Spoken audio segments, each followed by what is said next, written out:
Welcome back to another Explainer. Today we're diving headfirst into a really fascinating, highly structured 2005 philosophical text by an author named Su Feng. And this text attempts to meticulously define and categorize the very essence of life itself. Whether you view this as, an esoteric thought experiment or a profound piece of spiritual philosophy, what we're looking at today is a deeply intricate taxonomy of existence. We're going to explore exactly how this text draws a hard line between what is truly alive, what is merely a spirit, and what is just an inanimate object holding silent memories.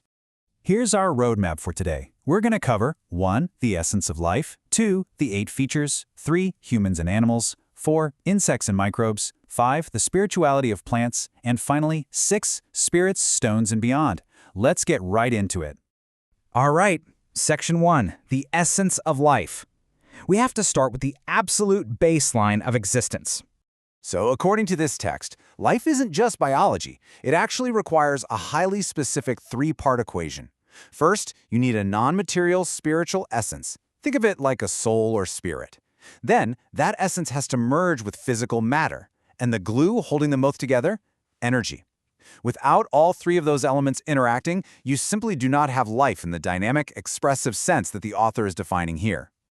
Moving on to Section 2, the 8 features. This is essentially a strict checklist for life. Let's take a look at this checklist. Because an entity has to pass all of these. It must possess form, meaning it physically occupies space. It needs consciousness to respond to the world, and spirituality, which the text defines as a yearning for something greater or a connection to nature. It absolutely must have vitality to move or create. It has to experience birth, undergo metabolism through aging, eventually face death, and finally, and this is key, undergo transformation. That means its physical energy goes back to the earth, while its spiritual entity moves to another space-time dimension. Now, humans obviously exhibit all 8 of these, but what's really interesting is that this rigorous checklist is used to evaluate absolutely everything else in the natural world. Fail even one, and you are not considered life. Section 3. Humans and Animals. Let's look at the transformative link. Now this is wild. The author addresses the question of why there are fewer animals and more humans on Earth today by claiming that most animals eventually reincarnate into humans. But they don't just arrive with a blank slate. These writings suggest that a person's distinct personality traits are actually hangovers from their past animal lives. So a naturally cruel person? They might have transformed from a tiger or a carnivore. Someone who is incredibly loyal, though maybe a little stubborn, likely transformed from a sheep or livestock. And naturally cunning individuals? Well, they transform directly from foxes. So if humans and animals share this deeply intertwined, transformative connection, you gotta ask, how does the author categorize the absolute smallest creatures on Earth? Do they eventually become human too? That brings us to Section 4, Insects and Microbes, a completely separate space. To prove that insects actually have the required spirituality and consciousness for life, the author references the famous French entomologist Henri Fabre. The text argues that the intricate, tacit teamwork of ants and bees, or even the deliberate focus of a dung beetle shaping manure into a ball to carry home, is absolute proof of insect spirituality. But there's a really strict boundary here. Insects and microbes transform within a completely separate space. The nature of their existence is a closed-loop system. Simply put, a bee will never become a human, and a microbe is never going to reincarnate as a human. Okay, let's step up to the next tier of the author's taxonomy and see how this framework evaluates the flora all around us. We know plants grow and die, but do they actually have consciousness and spirituality? Section 5. Spirituality of plants. Get ready because we are talking about actual plant emotions and memories here. The author lists some absolutely bizarre and captivating anecdotes to prove this point. For instance, the text claims that during the late 1980s in China, bamboos suicidally bloomed white flowers, which is a process that kills the plant, specifically to predict and warn humans of the incoming Jianghuai spring floods. Even more dramatically, certain oak trees will literally blow themselves up when human loggers approach them with saws. And it gets even more detailed. Supposedly, vegetation experiences human-like fear. The text claims carrots will visibly quiver in terror when rabbits enter their fields. And by using what are called biowaves, plants can actually tap into human psychology. Ammeters have apparently shown palm-shaped tequila plants tracking and reacting to their owners' daily feelings of safety, danger, joy, and anger. Plants apparently hold serious grudges too, and form friendships.